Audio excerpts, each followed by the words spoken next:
Le Conseil des ministres tunisien a adopté le projet de loi de finances 2018. Le texte prévoit notamment de favoriser l'investissement et de maîtriser les importations. 1500 millions de dinars ont également été prévus pour la subvention des hydrocarbures, contre 600 millions de dinars pour l'année 2016. Quant à la subvention des produits de base, elle sera également augmentée de 70 millions de dinars.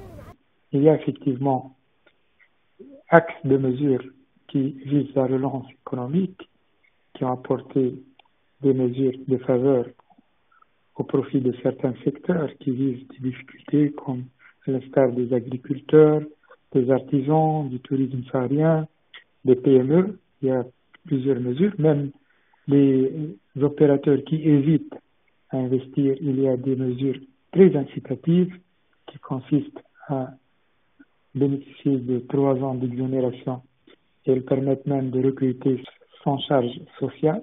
En revanche, le gouvernement prévoit d'instaurer de nouvelles taxes afin de maîtriser le niveau de l'endettement et le déficit budgétaire. L'augmentation des taux d'imposition et notamment des différents taux de la TVA ainsi que du droit de consommation et la création d'une contribution sociale généralisée font partie des prérogatives prévues par la nouvelle loi. L'endettement continuera à augmenter si le déficit budgétaire continue à augmenter.